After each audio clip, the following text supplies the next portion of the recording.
جس مقام پہ حضرت محمد صلی اللہ علیہ وسلم صحابہ کرام کو چھوڑ بیٹھے تھے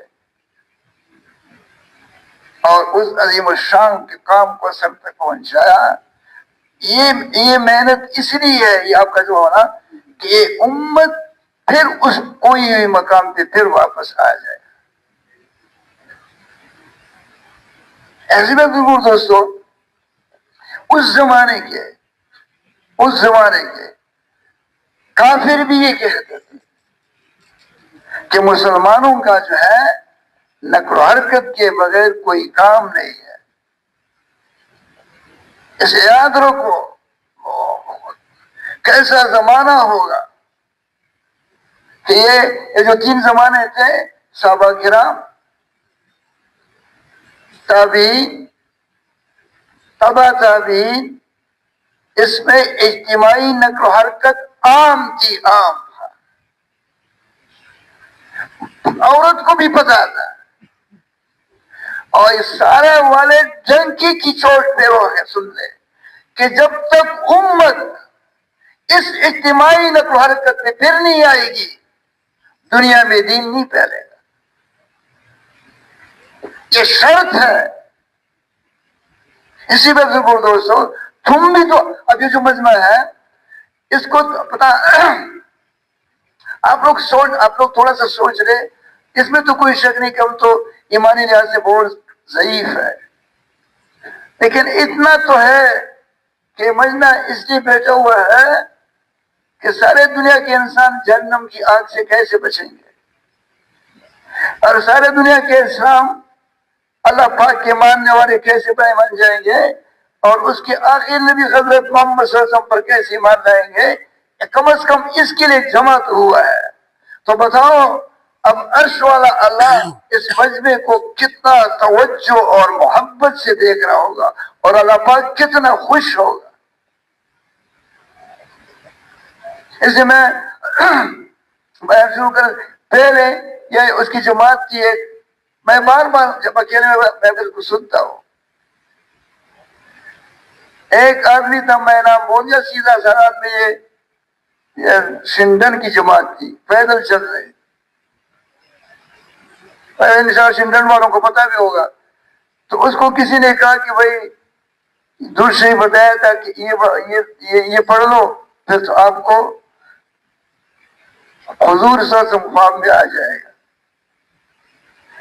تو اس نے وہ درود پڑھی، درمیان میں 9 مہینے گزر گئے۔ کتنے گزر گئے سب کو؟ وہ سیدھا سادہ آدمی تھا، اس نے کہا کہ یا اللہ، اگر مجھے حضور سے خواب میں نہیں آیا تو میرے پاس چھوڑ تو واپس چلا جاتا ہوں۔ تو رات کے کو حضور صلی اللہ علیہ وسلم خواب میں آیا اور اس کا نام لیا، نام میں بھول گیا کہ بھائی اسی کام کو کرو، اس کو چھوڑو مت۔ ساتھ میں ایک آدمی رو رہا تھا، تو اس نے حضور صلی اللہ علیہ وسلم سے پوچھا کہ یہ کون ہے اس لیے تم خوش ہو؟ اس بات کو سن کر کہ تم سب خوش ہو جاؤ۔ کہتا ہے یہ موسیٰ علیہ السلام ہے، اور یہ اس بات پہ رو رہے ہیں کہ جب میں اپنی امت سے 40 دن کے لیے کوئی دور پہ چلا گیا تو انہوں نے بچڑی کی عبادت شروع کی۔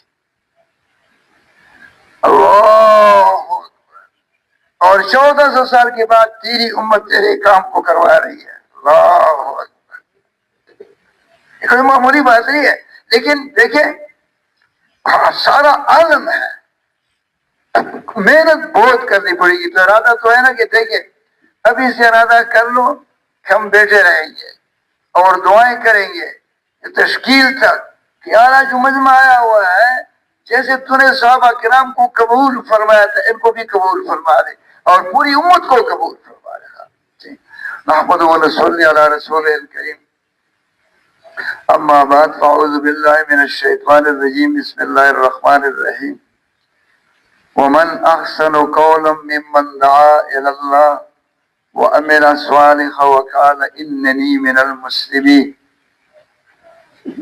وقال له تبارک وتعالی قل هذه سبیلی ادعو الى اللہ على بصیرۃ انا ومن اتبعنی وسبحان اللہ وما انا من المشرکین. وقال اللہ تبارک وتعالی والذین جاہدوا فینا لنهدینہم سبلنا وان اللہ لمع المحسنین. وقال اللہ تبارک وتعالی کنتم خیر امۃ اخرجت للناس تأمرون بالمعروف وتنهون عن المنکر وتؤمنون باللہ. وقال النبی صلی اللہ علیہ وسلم من امر بالمعروف ونهى عن المنکر فهو خلیفۃ اللہ فی ارضہ وخلیفۃ رسولہ وخلیفۃ کتابہ او کما قال النبی صلی اللہ علیہ وآلہ وسلم. میرے محترم بزرگوں اور دوستو، آج سارے دنیا میں یہ بگاڑ ہے جس سے ساری کائنات میں تکلیفیں ہیں، قطرے ہو رہے، یہ سارا کا سارا غلط یقین ہے. اس لیے جتنے بھی انبیاء علیہ السلام دنیا کے اندر آئے، سارے انبیاء علیہ السلام نے سب سے پہلے کلمی کی دعوت دی ہے اور کلمی کی یقین پہ محنت کی ہے. یہ تو دیکھو، یہ تو آپ وہ سوچے، یہ سارا جو نقشہ ہے یہ تو بنا ہوا نہیں تھا. یہ بس اسات زمین اور آسمان اور بھئی ہوا کا نظام اور بھئی یہ زمینیں اور یہ انسان اور پرندے، یہ سارا نقشہ، یہ جو پہاڑ ہے اور کے اندر سکانے ہیں، یہ نقشہ تو بنا ہوا نہیں تھا. وَكَانَ عَرْشُهُ عَلَى الْمَاءِ، اس کا عرش پانی کے اوپر تھا. یہ نقشہ اللہ پاک کے امر سے بنا ہے، اللہ پاک کے حکم سے بنا ہے، قدرت سے بنا ہے. تو بتاؤ، جب یہ نقشہ خدا کی قدرت سے بنا ہوا ہے تو آپ لوگ بولے کہ سارا کا سارا نقشہ مل کر کے، ساری دنیا کی طاقتیں مل کر کے کسی کو نقصان پہنچانا چاہے اور اللہ پاک بھی تو پہنچائے گا. یہ ذرا زور سے بولو کہ اللہ خوش ہو جائے، نہیں پہنچا سکتا ہے. سارے دنیا میں وہ ہوگا جو اللہ پاک چاہے گا، جو اللہ پاک نہیں چاہے وہ نہیں ہوگا. یہ پکی بات ہے، کچھ نہیں ہے. موسیٰ علیہ السلام کو اللہ کو بھئی فرمایا اللہ نے وَأَوْحَيْنَا إِلَىٰ أُمِّ مُوسَىٰ أَنْ أَرْضِعِيهِ وَإِذَا خِفْتِ عَلَيْهِ فَأَلْقِيهِ فِي الْيَمِّ وَلَا تَخَافِي وَلَا تَحْزَنِي إِنَّا رَادُّوهُ إِلَيْكِ وَجَاعِلُوهُ مِنَ الْمُرْسَلِينَ. ابھی وہ آئے کر رہی کہ اے ام موسیٰ، گھبراؤ نہیں کہ اپنے بچے کو دودھ پلا دے رہے ہو، اسے غور سے سنو، اس میں اللہ پاک کی قدرت کی نشانی ہے. پھر فرمایا کہ بھئی اگر تم پہ خوف چھا جائے تو پھر اس کو بکس میں بند کر دریا میں ڈال، اونیر میں ڈال. تو آپ لوگ پوچھے، آپ لوگ سوچے کہ بھئی چھوٹ ہے، اس کو بکس میں بند کرنا یہ تو ہلاکت ہے. دوسرا ہلاکت کہ بھئی اس کو پانی میں ڈال دیا. لیکن اللہ پاک کا معنی ہے اللہ حیران کرنے، اللہ وہ ذات ہے جو ناممکن سے ممکن بناتا ہے. اللہ وہ ذات ہے.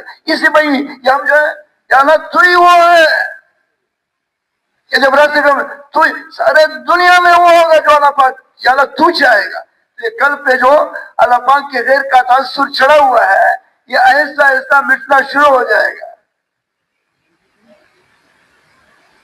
سارے دنیا میں جو نقشہ ہے، ان نقشے سے، ان نقشے کے پیچھے اللہ کی قدرت ہے. قدرت، وہ قدرت سے کام ہو رہا ہے. لیکن انسان غلطی کیا کرے کہ وہ نقشے کو دیکھ کر کے اس سے اثر لیتا ہے. اب آپ یہ سوچیں، اللہ قرآن پاک میں فرمائے وَلِلَّهِ مُلْكُ السَّمَاوَاتِ وَالْأَرْضِ يَهَبُ لِمَن يَشَاءُ إِنَاثًا وَيَهَبُ لِمَن يَشَاءُ الذُّكُورَ او یزوجہم ذکرانا و اناسا ویجعل من یشاء عقیما. میاں بیوی ایک ہے. آپ کے کتنے بچے ہیں؟ ہاں زور سے بولو. 2 بچے. تم تو ایک ہو نا, بیوی تمہاری ایک ہے. اب دیکھو, بیوی ایک, میاں ایک, لیکن اللہ پاک کہتا ہے اللہ قربان جاؤں تیرے ذات, یا اللہ دعا کرو, یا اللہ تو اپنی معرفت ہمارے قلب کے اندر ڈال دکھا. اب دیکھو میاں بیوی ہے. اللہ کبھی آپ دیکھتے ہیں اللہ پاک کہتا ہے کہ جس کو میں چاہوں, میاں بیوی نہیں. میاں بیوی کے ہاتھ میں کچھ نہیں ہے, وہ صرف آنکھوں کو نظر آتا ہے کہ ماں کے پیٹ سے بچہ نکلتا ہے, قدرت سے بنتا ہے. جس کو میں چاہوں بیٹیاں دے دوں, اور جس کو میں چاہوں بیٹے دے دوں, اور جس کو میں چاہوں مکس دے دوں, اور جس کو میں چاہوں معذور بچہ دے دوں. تو یہ مرد اور عورت کرتی ہے, اللہ پاک کرتا ہے. اسے سارے دنیا میں وہ ہوگا. موسیٰ علیہ السلام جب فرعون کو نجومیوں نے بتایا, اسے سوچے اس کو کہ بھائی بنی اسرائیل میں لڑکا پیدا ہو تیری بادشاہی کو ختم کر دے گا. یہ کلمے کا مفہوم ہے, سارے دنیا میں وہ ہوگا جو اللہ پاک چاہے گا. تو انہوں نے پہلا حکم جو جاری کیا, میں نے خود تفسیر میں پڑھا ہے کہ بھائی اس وقت پر میں جھوٹتا, ابھی تو نرسیں ہیں اسپتال میں جو عورتیں ہیں نا, تو اس وقت نہیں بولتے تھے, جو کچھ بولتے تھے. انہوں نے اس کو بنی اسرائیل کے گھروں میں پہرا دیا کہ جس عورت کے پیٹ میں بچہ ہے, جس کو حمل ہے, اس کی نشاندہی کر دو. اب جو ہے اللہ اکبر, سارے دنیا میں وہ ہوگا جو تو چاہے گا. اب وہ موسیٰ علیہ السلام کی پیدائش کا بالکل وقت قریب تھا. اب میں سارے مجمع سے پوچھتا ہوں, جب وقت قریب تھا تو وہ عورت دور سے پہچانی جاتی ہے یا نہیں پہچانی جاتی ہے؟ زور سے بولو. پہچانی جاتی ہے وہ, لیکن اللہ پاک نے اور ان کی آنکھیں بند کر دی. ان کو نظر نہیں آئی, وہ اخبور ہوا جو اندر سے آئی, ان کو پتہ بھی نہیں چلا کہ اس کو بچے یا اس کو حمل ہے. لا الہ الا اللہ. اس کا مفہوم یہ ہے, سارے دنیا میں وہ ہوگا جو اللہ پاک چاہے گا, جو اللہ پاک نہیں چاہے گا وہ نہیں ہوگا. جنگ بدر میں اللہ پاک نے حضور سے کو یہ فرما دی کہ 2 چیزوں میں سے ایک چیز مل جائے گی, یا ابو سفیان کا قافلہ ملے گا یا تمہیں فتح ملے گی. لیکن بتایا نہیں تھا کہ یہ چیز ملے گی. 2 چیزوں میں سے ایک ملی. وَإِذْ يَعْدُكُمُ اللَّهُ إِحْدَى الطَّائِفَتَيْنِ أَنَّهَا لَكُمْ وَتَوَدُّونَ أَنَّ غَيْرَ ذَاتِ الشَّوْكَةِ تَكُونُ لَكُمْ وَيُرِيدُ اللَّهُ أَن يُحِقَّ الْحَقَّ بِكَلِمَاتِهِ وَيَقْطَعَ دَابِرَ الْكَافِرِينَ. کہتے ہیں اے صحابہ کرام, تم بھی یہ چاہتے تھے کہ ابو سفیان کا, میں نے تو 2 چیزوں میں سے ملی, لیکن تم چاہتے تھے کہ کس قافلہ مل جائے ابو سفیان والا, کیونکہ وہ آسانی سے مل جائے گا, اس میں مال چیزیں ہیں. لیکن میں یہ چاہتا تھا کہ کمزور کو طاقتور سے ٹکراؤں, کمزور کو طاقتور سے ٹکراؤں, تاکہ حق ثابت ہو جائے اور باطل ثابت ہو جائے. تو بتاؤ 313 کو اللہ پاک نے 1000 پہ غالب کر دیا نہیں کر دیا؟ میں جنگ بدر گیا تھا اور میدان میں گیا تھا تو ایک عرب میرا, اس نے 4 مہینے لگائے تھے. اس نے مجھ پہ, میں نے بعد میں بے افسوس کیا, بہت زور کیا کہ میرے ساتھ گھر میں چلا جاؤ. میں نے کہا میرے ساتھ عورت ہے, میں نہیں جا سکتا. تو اس نے مجھے کہا یہ جو پہاڑ نظر آ رہا ہے نا, میں نے اسے پوچھا کہ وہ جو 70 مر گئے تھے کافر, وہ کہاں دفن ہے؟ انہوں نے کہا اس کا پتہ نہیں چلتا. انہوں نے کہا کہ یہ ہے کہ جو پہاڑ نظر ہے اس پہ فرشتے اترے. اللہ نے فرشتے بھیج دیے اور میں کمزور کو طاقتور پہ غالب کر دیا. سارے یہ دوستوں, جب یہ امت اس مدد کے لیے, یاد رکھو, یہ سارے سن لو, اس مدد کی اتارنے کے لیے اجتماعی نقل و حرکت اور دعوت ضروری ہے. ایک آدمی عبادت گزار ہے, میں اس مسجد میں بیٹھتا ہوں, صبح تلاوت کرتا ہوں، شام کو کرتا ہوں، تسبیحات پڑھتا ہوں، مسجد سے نکلتا رہی ہوں.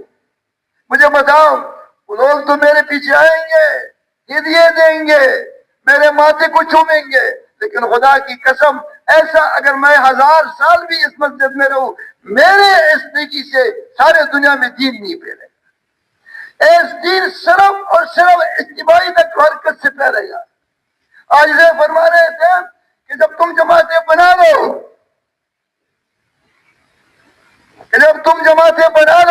اور ملکوں میں پھرو اور نمازیں پڑھو، اذانیں دے دو اور قرآن کی تلاوت کرو، ذکر کرتے ہوئے چلو، جب تم ملک میں جاؤ گے جماعت کی شکل میں، تو تمہارے جسموں سے نور کی شعاع نکل کر کے کافروں کے سینوں کو چیرتی ہوئی نکلیں گے اور وہ اسلام کی طرف متوجہ ہوں گے. اسی میں ضرور دوستو، یہ جو سارے مسئلے میں تبدیلی آئی ہے، یہ صرف اور صرف اجتماعی نقل و حرکت سے آئی ہے. گھر میں بیٹھے تم کہتے کہ میں حضور سے بولا، اس کو سمجھو. ابھی ہمارے دل میں تو ایسے کی نظام نہیں ہے. اب آپ لوگ پوچھے ملکوں میں خودکشی کے مراکز بنا دیے گئے ہیں. لوگوں کو زندگی کا پتہ نہیں ہے. اب یہ امت جس کی اس امت کی کنتم خیر امت اخرجت لنا، اس امت کی جو شان ہے تو یہ ہے کہ اللہ پاک فرماتا ہے، اے مسلمانوں تم بہترین امت ہو. یہ امت کا کوئی کام نہیں ہے. اے سارے مسلمانوں کو سمجھاؤ کہ اللہ پاک نے تم کو جو بھیجا ہوا ہے وہ اس لیے بھیجا ہوا ہے کہ حضرت محمد صلی اللہ علیہ وسلم کے اوپر جو نازل ہوا تھا وہ سارا کا سارا تم سارے دنیا کے انسانوں تک پہنچا. یہ امت کہاں بیٹھی ہوئی ہے؟ حضرت عائشہ رضی اللہ فرماتی ہے کہ بھائی کئی چاند گزرتے تھے کہ ہمارے گھر میں چولہا نہیں چلتا تھا، اور حضور صلی اللہ کے تعظیم الشان نبی اللہ نے ہم کو دیا ہے، اور حضور صلی اللہ علیہ وسلم اور آپ کے مبارک کرانے نے ساری عمر 3 دن مسلسل پیٹ بھر کر کھانا نہیں کھایا ہے. تم چیزوں میں لگے ہوئے ہو، تم چیزوں کو کما رہے ہو. کتنا جرم عظیم ہے، اور اللہ پاک کی مخلوق بغیر کرم کے مر رہی ہے.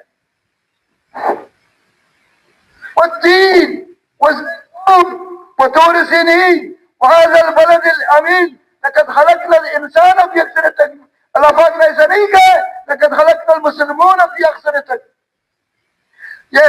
یہ جو انسان ہے یہ اللہ پاک کی خوبصورت ترین مخلوق ہے. اسی خوبصورت ترین مخلوق کے لیے اللہ پاک نے انبیاء علیہ السلام کو دنیا کے اندر بھیجا ہے، اور نبیوں کو کتنی تکلیفیں ملی تاکہ بندوں کا دائرہ اللہ پاک کی ذات عالی کے ساتھ ہو جائے. یہ امت تو اس لیے بھیجی ہوئی ہے، اس کا تو یہی کام ہے. اس کا اول نمبر پہ کام یہ ہے، سارے محکمے والے سن لو، بھائی قیامت کے دن پوچھ ہوگی. یہ جو لوگ ایسے لوگ جب ملک میں پھرو گے، لوگ یہ نہیں جانتے کہ ہم کو اللہ کس نے پیدا کیا ہے، اور ہم گھر میں بیٹھے ہوئے ہیں. اب سوچیں یہ کیا حضرت محمد صلی اللہ علیہ وسلم قبر کے اندر کتنا بے و بے قرار ہوگا. آپ سے اللہ پاک فرما رہے اے محمد صلی اللہ علیہ وسلم اتنا غم بھی نہ کر رہے کہ تیری جان نکل جائے. اور اللہ کا باغ النفس کا اللہ یکونوا مومنین. اے محمد صلی اللہ علیہ وسلم اگر یہ ایمان نہیں لاتے تو آپ اپنے آپ کو غم سے ہلاک کر دیں گے.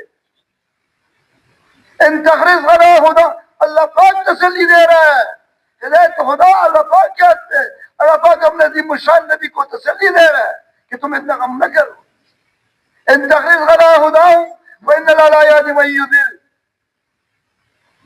اے محمد صلی اللہ علیہ وسلم اگرچہ آپ انسانوں کی ہدایت کے لیے بے قرار ہے اور آپ کی یہ بے قراری قابل تعریف ہے، لیکن اللہ پاک گمراہ لوگوں کو ہدایت نہیں دیتا.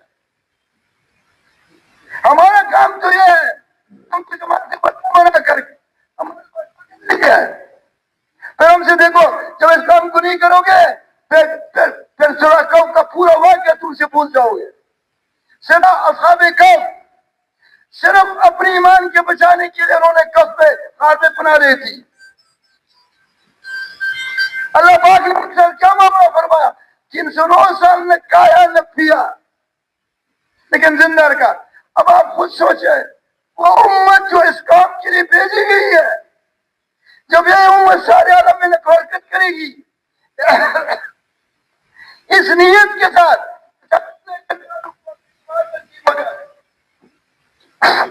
سارے دنیا کے انسانوں کو ایمان نصیب ہو جائے تو بتاؤ اللہ پاک کی کتنی مدد ان کے ساتھ ہوگی. جی بھائی ان واقعات کو بیان کرو، پھر اللہ پاک کے راستے میں نکلنا آسان ہو جائے گا. اللہ ثاني اثنين إذ هما في الغار إذ يقول لصاحبه لا تحزن إن الله معنا. اب بھائی دشمن اب یہ سب کی عمر میں جاتے انہوں نے رسول کو دیکھا ہوگا. یہ اکثر کو حیران کرنے والی بات ہے کہ دشمن غار کے منہ کے قریب پہنچا. لا الہ الا اللہ. سارے دنیا میں وہ ہوگا جو اللہ پاک چاہے، جو اللہ پاک نہیں چاہے گا وہ نہیں ہوگا. اب دشمن پہنچا ہوا ہے، غار کے سامنے کھڑا ہے، وہ دور نہیں تھا. ابو بکر صدیق کا آنسو حضور سم کے نارائن مبارک پر گر گئے تو کیا ابو بکر کیوں؟ کہتے یا رسول اللہ صلی اللہ علیہ وسلم دشمن تو بالکل قریب پہنچ چکا ہے. تو آپ صلی اللہ علیہ وسلم نے فرمایا اللہ یا ابو بکر ما ظنک باثنین اللہ ثالث. اے ابو بکر تیرا ان تین کے متعلق کیا خیال ہے، تیرا ان دو کے متعلق کیا خیال ہے جس کا تیسرا ساتھی اللہ ہو. اللہ ساری دنیا میں ساری دنیا کی طاقتیں مل کر اللہ پاک کی مرضی کی بغیر کچھ بھی نہیں کر سکتے، لیکن ہمارے دل میں سارے عالم کے انسانوں کی خفائی ہونی چاہیے. یا اللہ اگر یہ سارے دنیا کے انسان تک کلمہ نہیں اور یہ بغیر کلمے کے کیا تو اس لیے مذکور دوستوں یہ بات ہمارے لیے آسان ہو جائے. اس میں اللہ پاک کے سلام کو بیان کرو، اللہ پاک کے سلام کو بیان کرو.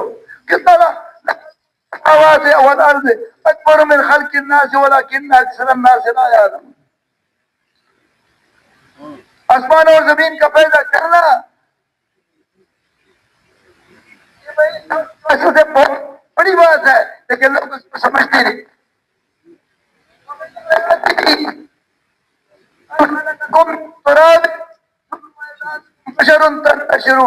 میں نے تمہیں اور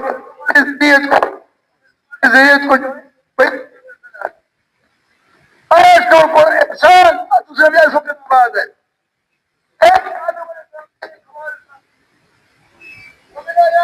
یہ میری نشانی ہے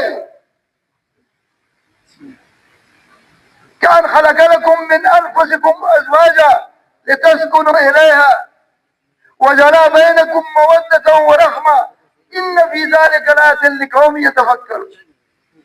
میں وہ ذات ہوں جس بیوی پہ تو ناز کرتا ہے، جس بیوی پہ تو فخر کرتا ہے، اور میں جس بیوی کو پسند کرتا ہے وہ تو اللہ پاک نے تیرے اور کہ میں نے پھر تو دونوں کی محبت جا دی.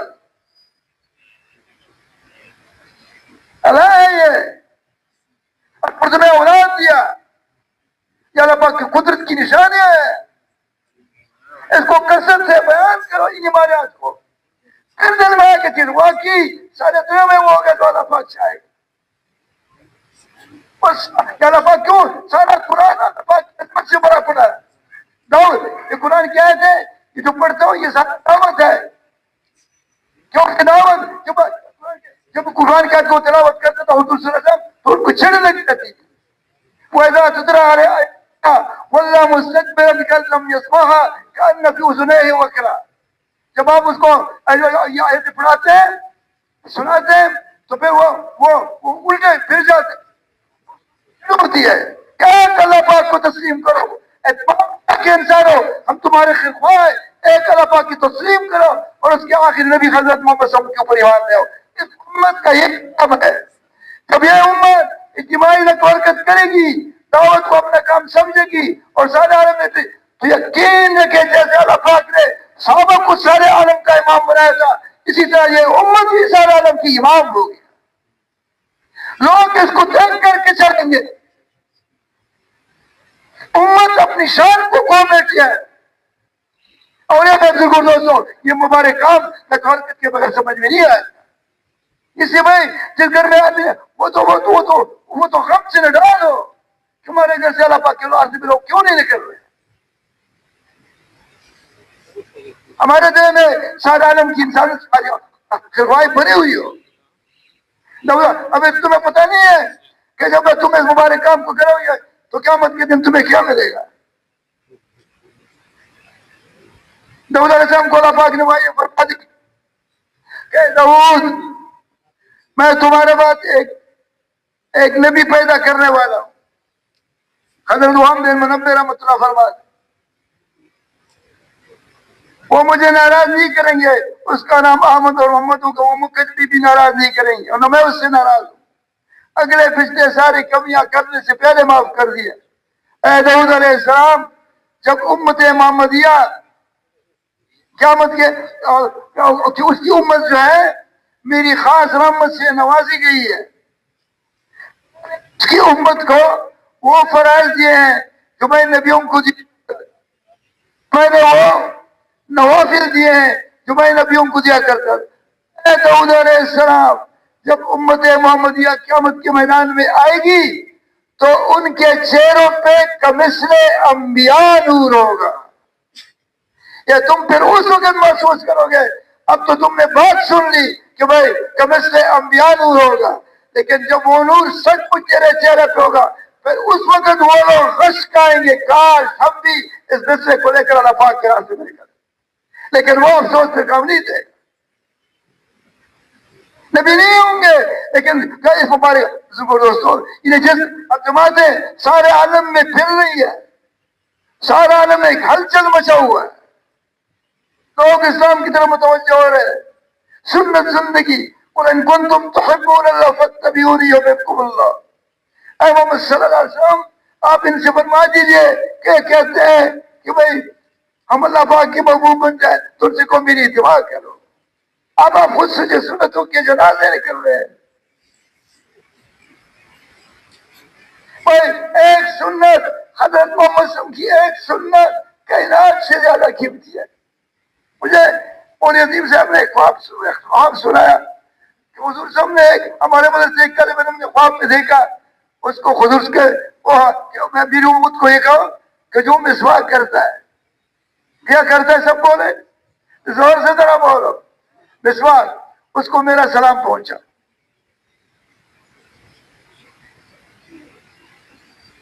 ایک آدمی نے مجھے امریکہ میں کہا کہ منصور یہ دوسرا مسواک بھی استعمال کرو وہ جو جاگ ماگ کرتا ہے. میں نے کہا کہ میرے پاس جو مسواک ہے وہ تو ساری خوبیوں سے بھرا ہوا ہے، تو مجھے اس مسواک کی ضرورت کیا ہے؟ وہ ہنس پڑا. اس مسواک پہ تو اللہ کی نبی کا وعدہ ہے. اللہ اکبر. حضرت محمد صلی اللہ علیہ وسلم کی ایک سنت کی تھی تو مسواک کرے گا فرشتے قیامت کے دن آئیں گے تو وہ کیوں کہتے ہیں کہ پڑھ کلمہ لا الہ الا اللہ محمد رسول اللہ. تو یہ جو تم جاگ والا کرتے ہو اس پہ تو وہ دان صاف ہوں گے نہیں ہوں گے میں نہیں کہہ سکتا ہوں کہ صاف بھی ہوں گے، لیکن یہ اس فضیلت سے تو رہے گا. اس لیے ایک سنت کا اب شادی ہونے ناراض نہیں ہونا. کتنا بڑا ظلم ہے. 50 لاکھ 40 لاکھ لوگ اس میں جبکہ آپ صلی اللہ علیہ وسلم نے صرف ایک شادی کے اوپر وہ طالبہ میں ایک بد کی ذبح کیا تھا. کھجور، بتاؤ کھجور اور دودھ اگر ولیمہ ہو تو کتنی آسانیاں ہے. جس شادی پہ تو امام الانبیاء کے خلاف اس شادی کو کر دے تو اس شادی سے پھر فرمانبردار اولاد پیدا ہوں گے. اس سے مسلمان کا مال بھی قیمتی ہے، مسلمان کا جان بھی قیمتی ہے. مسلمان کا مال سب سے پہلے اللہ کا کلمہ دنیا میں بلند کرنے کے اوپر لگ جائے. نہیں کہ تیرے دل میں جیا اے خدا کی قسم یہ جو اونچی بلڈنگ ہے ان کو دیکھ کر کے انسان کو خوف آتا ہے کہ قیامت آنے والی ہے. عمر فاروق رضی اللہ عنہ حضور سے ان کے گھر میں آئے اور آپ جو نا یہ چٹائی کے اوپر لیٹے ہوئے تھے, ایک کھجور کی اسے چٹائی بنا رہے. تو چٹائی کے اوپر آپ بتاؤ آپ سسم کا جسم کتنا نازک ہوگا. جو وہ لیٹا ہوا تھا تو اس کی کمر کے اوپر وہ چٹائی کی پورے سلامت کہتے. عمر فاروق رضی اللہ عنہ کہ اللہ کے نبی تو نے عظیم الشان ہستی ہے, تیرے تیرے تیرے تیرے پیٹ کے اوپر چٹائی کے نشان بنے.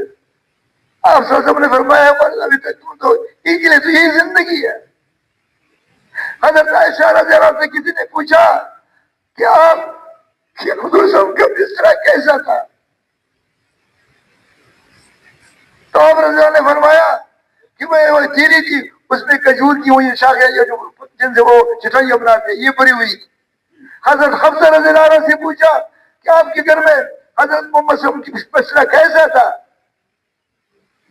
تو انہوں نے کہا کہ وہ بستر جو تھا وہ 2 ٹھاٹ تھا اور اس کو میں ان کی نیچے بچھا دی. ابھی 2 لاکھ میں وہ چرپائی بناتا ہے. تم اپنے پیسے کو, یہ تو تمہارا امانت ہے, تمہارا یہ پیسہ امانت ہے, اس کو تو دین کے اوپر لگنا چاہیے. یہ جو جماعتیں جاتی ہے اگر ان کے پاس پیسے ہو ان کی داڑھی پکڑ لو کہ بھائی یہ نہ ہمارے پیسے خرچ کر. یہ تو اس لیے ہے, یہ تو اس لیے نہیں ہے کہ تم ساری رات 2 لاکھ کی چرپائی پہ ہو جاؤ لیکن تمہیں نیند نہیں آئی. نیند تو تمہیں امام الانبیاء نے ہماری زندگی کو اختیار کرنے کے بعد نیند آئی. سلام کو پھیلاؤ, لوگوں کو کھانا کھلاؤ اور تہجد کی نماز پڑھو. دائی تہجد کی نماز کے بغیر نہیں چل سکتا. غریبوں کی مدد کرو, علماء کی مدد کرو, قاری علماء کی ماتھوں کو چھوو کہ یہ وہ لوگ ہیں جو ہمارے بچوں کو قرآن سکھا رہے ہیں. اللہ فلا اقسم بمواقع النجوم وانه لقسم الله تعالی عظیم انه لقرآن کریم فی کتاب مکنون لا یمسہ الا المطہرون. اللہ قسم کر رہا ہے اور پھر یہ قسم بہت عظیم ہے کہ قرآن بہت عظیم شان کتاب ہے.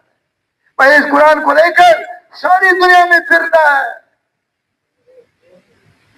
ابھی دیکھو یہ اس امت کی ذمہ. اب اگر ہم کہیں کہ بھائی نقد کون جا رہا ہے حکم کے لیے تو پہلا شیطان وہ سودا ڈالے گا کہ پیسے کہاں سے آئے گا. استغفر اللہ الذی لا الہ الا هو الحی القیوم واتوب الیہ. اگر ایسی یقین کی طرف مر گئے تو تمہارا کیا حال ہوگا.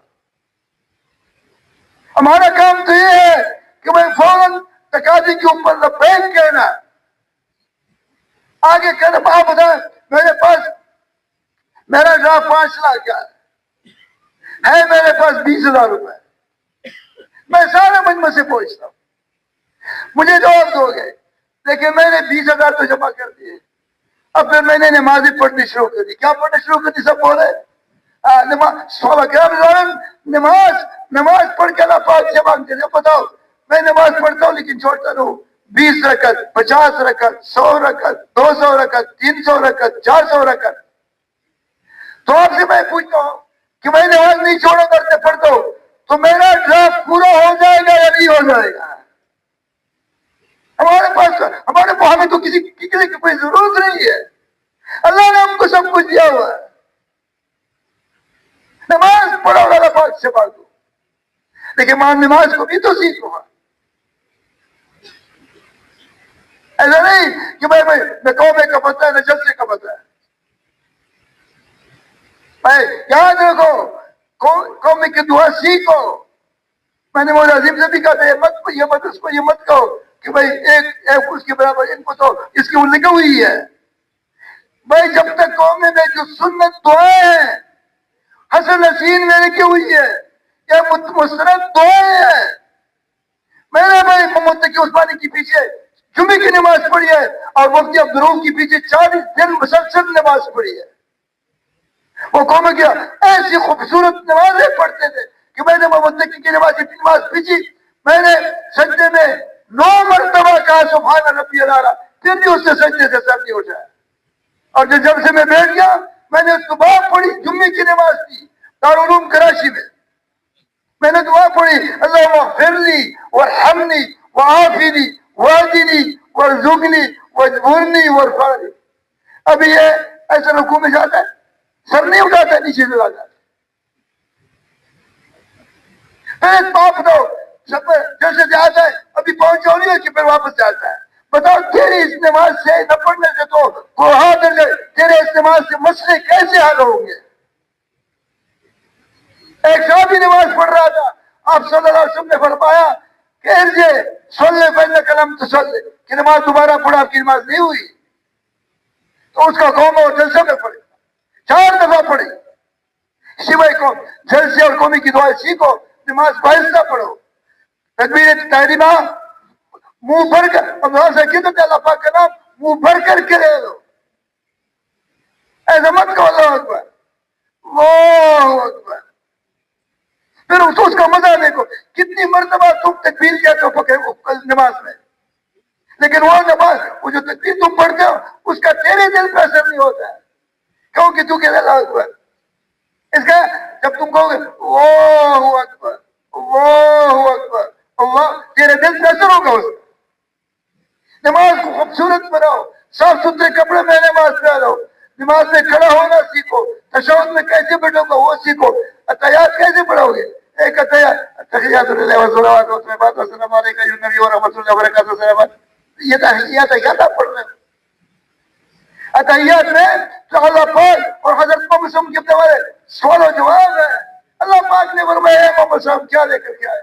تو ہم خود سے التحیات للہ والصلوات والطیبات، تمام جاری اور ہماری عبادتیں اللہ پاک کے لیے. پھر اللہ پاک نے کیا بنا؟ السلام علیکہ ایھا النبی ورحمۃ اللہ وبرکاتہ، اے نبی تم پہ سلام ہو. اس دن میں نے کمرے میں تھا، میں نے مفتی نعیم صاحب سے پوچھا کہ مجھے ذرا وہ معراج کا واقعہ بتاؤ. تو اس نے موبائل میں 3 چیزیں المعراج دے دیا. تو وہ مقام کے نام میں اب لے نہیں سکتا ہوں.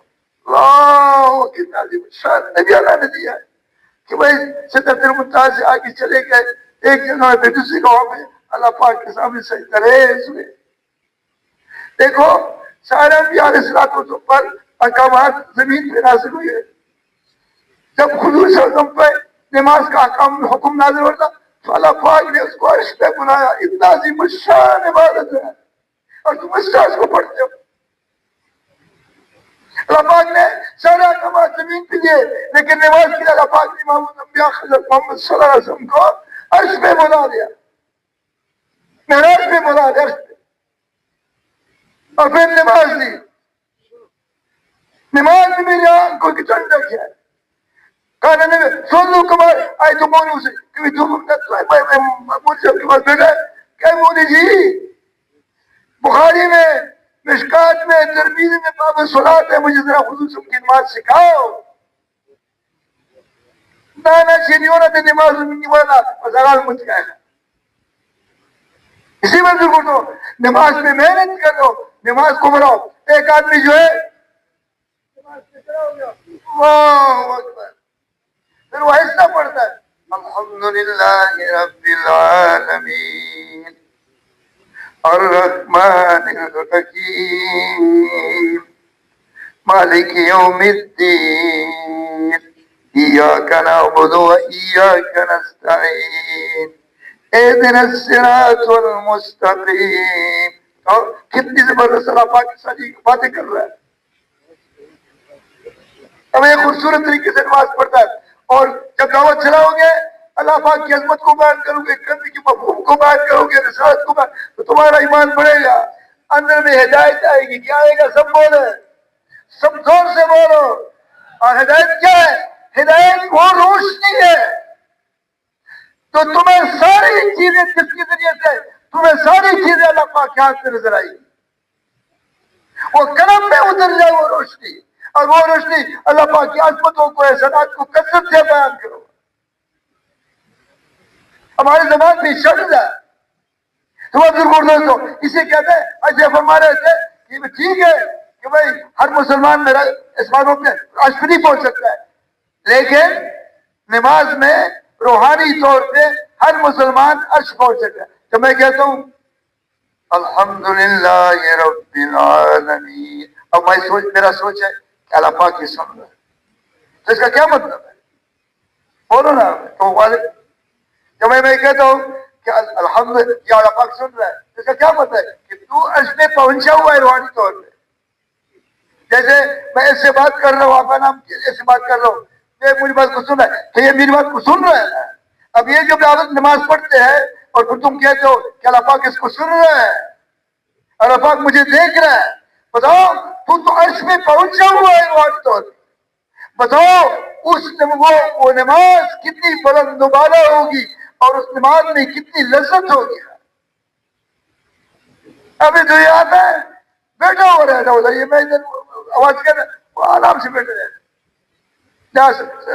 زور کی نماز سننے کے لیے آتا ہے، 3 منٹ باقی رہتے. کتنے رہتے ہیں؟ زور سے بولو. تو 3 منٹ میں 4 رکعت پڑھو. ایسی نماز پڑھو ساری عمر، ایسا میں کچھ نہیں آیا. بس یہ 4 سنتیں جو ہے، جب آپ اسے مولی عظیم صاحب نے میں تو اس نے تو بتایا ساتھ، لیکن میں خود پہلے نماز میں 9 دفعہ پڑھتا ہوں یا 11 دفعہ پڑھتا ہوں. تو 10 یہ سنتیں پڑھو گے تو وہ اپنی سنتیں سے ہی پڑھ سکتا ہے. اذان ہونے سے پہلے مسجد میں پہنچے، پہلے سب میں کھڑا ہو جائے، پھر تھوڑا کرنا مسجد پڑھ لے، پھر سنتیں پڑھ لے. میں نے رحمان صاحب کو خود دیکھا اپنے ہاتھ سے، میں نے کہا کہ وہ پورا ایک پارا، جب وہ جماعت تھا جو مسجد ہے، ایک پارا پورا 4 رکعت سنتوں میں پڑھتا. اس لیے بھائی نماز میں محنت کر لو، سارے مسلوب کا حل نماز میں ہے. کچھ نہیں لگتا آپ کا، وضو کرو 2 رکعت نماز پڑھو. ایک دفعہ زور لگانا پڑے گا. جب تو نے ایک دفعہ اللہ پاک سے اپنا مسئلہ حل کروایا تو بھائی وہ پردہ ہٹ گیا. اب تمہیں کسی کے پاس جانے کی ضرورت نہیں. میرا ایک بیٹا تھا، میں دونوں بیمار ہو گئے، اس کو بھی زکام ہو گیا، مجھے بھی زکام ہو گیا. تو اس نے کمیونٹی نے کون سے بولے، اس نے 35 گولیاں کھائی. کتنی کھائی؟ زور سے بولو. میں نے 1000 روپے صدقہ دیا. میں دوسرے دن ٹھیک ہو گیا اور وہ 10 دن پڑا رہا. تمہیں کس نے کہا کہ ڈاکٹر کے پاس؟ ہاں ڈاکٹر کے پاس جانا منع نہیں ہے، لیکن تمہیں زکام لگ جائے تو 1000 روپے دے صدقہ. پھر دیکھتے زکام ٹھیکتا ہے یا نہ. اچھی پنجری پہ روپے سے 5 روپے کا 1000 سب بھی دے تو تیرا زکام ٹھیک نہیں ہوگا. وہ زکام کیسے ٹھیک ہوگا کہ بھائی جب آپ دیتے ہیں 2000 روپے، آپ ڈاکٹر کے پاس جاؤ گے 630 ہے. ابھی تو انتظار ہے کرو گے، 2000 قریب کو دے دو، اس کی سے دعائیں نکلیں گی. آپ یقین جا رہے آپ کی بیماری نہیں رہے گی. امیر خان ہے، اس کو میں نے سنایا تھا. ان کے علاقے میں جو ہے ایک آدمی جو ہے بیمار ہو گیا، جوان آدمی تھا، اس کی کڈنی، دونوں کڈنی تبدیل کر لی.